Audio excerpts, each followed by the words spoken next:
Hi ಎಲ್ರಿಗೂ. ಎಲ್ಲರೂ question ಮಾಡ್ತಾ ಇದ್ದೀರಾ, ವಿಡಿಯೋ ಯಾಕೆ ಅಪ್ಲೋಡ್ ಮಾಡ್ತಿಲ್ಲ, ಏನು ಸಮಸ್ಯೆ ಅಂತ. ಕಾರಣ ಬಂದು ನನಗೆ ಹುಷಾರಿರಲಿಲ್ಲ ಸ್ವಲ್ಪ. ಹಾಗಾಗಿ ನಾವು ಹಾಸ್ಪಿಟ್ಲಿಗೆ ಬಂದಿದ್ವಿ. ಹಾಸ್ಪಿಟ್ಲಲ್ಲಿ ಸ್ವಲ್ಪ ಮೆಡಿಷನ್ನು ಗ್ಲುಕೋಸು ಎಲ್ಲ ಹಾಕಿಸ್ಕೊಂಬಿಟ್ಟು ಅಲ್ಲಿಂದ ನಾವು ಮೈಸೂರಿಗೆ ಹೋಗೋಣ ಅಂತ ಹೇಳ್ಬಿಟ್ಟು ಮೈಸೂರು ರೈಲ್ವೆ ಸ್ಟೇಷನ್ ಹತ್ರ ನಾನು, ನನ್ನ ಮಗ ಮತ್ತು ನಮ್ಮ ಅಕ್ಕ, ನಮ್ಮ ಮನೆಯವರು ಬಂದ್ಬಿಟ್ಟು ಟ್ರೈನಿಗೋಸ್ಕರ ಪ್ಲ್ಯಾಟ್ಫಾರಮ್ ನಂಬರ್ಗೆ ಬಂದು ನಿಂತ್ಕೊಂಡ್ವಿ. ಅಲ್ಲಿ ನನ್ನ ಮಗ ಅಡ್ರೆಸ್ ಹೇಳ್ತಾ ಇದ್ದಾನೆ ಕೇಳಿ. ಮೈಸೂರು ಎಕಡಿಗವ? ಅರಸೀಕೆರೆ.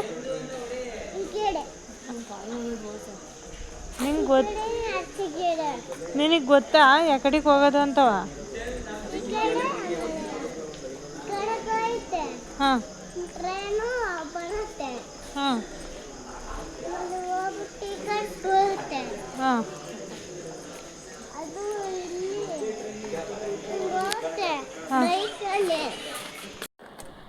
ನೆಕ್ಸ್ಟು ಪ್ಲ್ಯಾಟ್ಫಾರಮ್ ಹತ್ರ ಬಂದು ಕೂತಿರ್ಬೇಕಾದ್ರೆ ಅಲ್ಲಿದ್ದವರೆಲ್ಲ ಹೇಳಿದ್ರು ಇಲ್ಲಿ ಬುಕ್ಕಿಂಗ್ ಇದೆ ಅಂತ ಹೇಳ್ಬಿಟ್ಟು. ಹಾಗಾಗಿ ನಾವು ಜನರಲ್ ಕಡೆ ಹೋಗ್ತಾ ಇರ್ಬೇಕಾದ್ರೆ ಟ್ರೈನ್ ಕೂಡ ಬಂದೇ ಬಿಡ್ತು.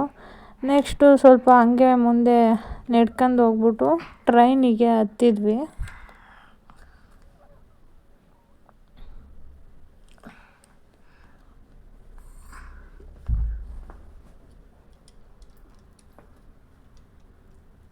ಟ್ರೈನ್ ಹತ್ತಿದ ಮೇಲೆ ನಮಗೂ ಕೂಡ ಸೀಟ್ ಸಿಕ್ಕಿದ್ರಿಂದ ನಾವು ನಮ್ಮ ಅಕ್ಕ ಎಲ್ಲ ಕೂತ್ಕೊಂಡ್ವಿ. ನನ್ನ ಮಗ ಅವತ್ತು ನೈಟು ಮಲ್ಕೊಳ್ಳೇ ಇಲ್ಲ, ಮೈಸೂರಿಗೆ ಹೋಗೋವರೆಗೂ ಕೂಡ ಎಚ್ಚರಿಕಾಗಿದ್ದ. ನೆಕ್ಸ್ಟು ಮೈಸೂರು ಬಂತು, ಇಳ್ಕೊಂಡ್ವಿ. ನೆಕ್ಸ್ಟು ಅವನು ವೀಡಿಯೋ ಮಾಡ್ತಾಯಿದ್ದೀನಿ, ಅವ್ನು ನಿದ್ದೆನೇ ಮಾಡಿರಲಿಲ್ಲ.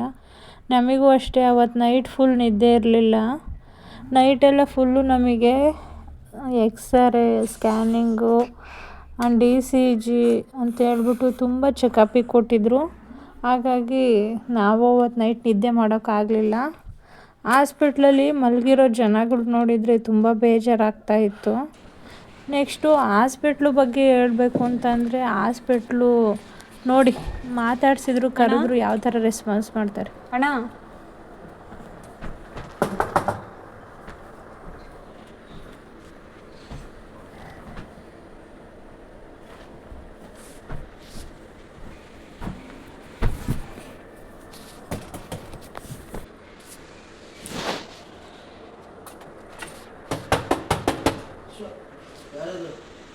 ಎಕ್ಸ್ರೇ ಇತ್ತಣ್ಣ.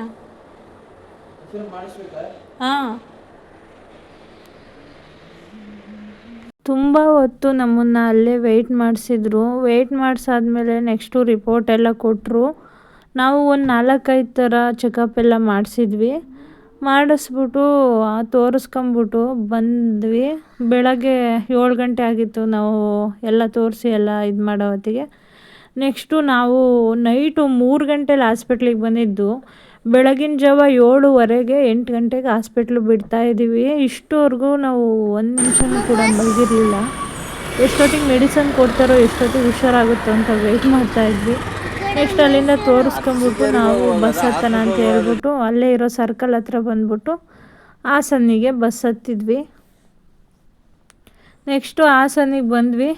ಹಾಸನಿಗೆ ಬಂದಿದ್ದೇ ಗೊತ್ತಾಗಲಿಲ್ಲ, ಬೇಗ ಬಂದುಬಿಟ್ರು ಬಸ್ ಅವರು.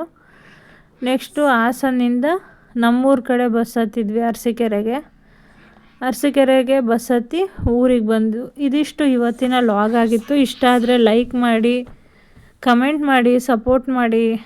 ನೀವು ಎಲ್ಲರ ಕ್ವಶನಿಗೂ ನಾನು ಆನ್ಸರ್ ಕೊಟ್ಟಿದ್ದೀನಿ ಅಂದ್ಕೊತೀನಿ. ನಾವು ನಡೆದಾಡುವಾಗ ನಮ್ಮ ಕಾಲಿಗೆ ಕಲ್ಲು ಮುಳ್ಳು ಚುಚ್ಚಿದರೆ ಹೇಗೆ ತೆಗೆದುಹಾಕಿ ಮುಂದೆ ಹೋಗುತ್ತೇವೋ, ಅದೇ ತರಹ ನಮ್ಮ ಹಿಂದೆ ಮಾತಾಡುವ ನಾಯಿಗಳು ಇದ್ದರೆ ಆ ನಾಯಿಗಳಿಗೆ ತಲೆ ಕೆಡಿಸಿಕೊಳ್ಳದ ಹಾಗೆ ಮುಂದೆ ಹೋಗಿದರೆ ಜಯ ಸಿಕ್ಕೇ ಸಿಗುವುದು. ಜೈ ಶ್ರೀರಾಮ್.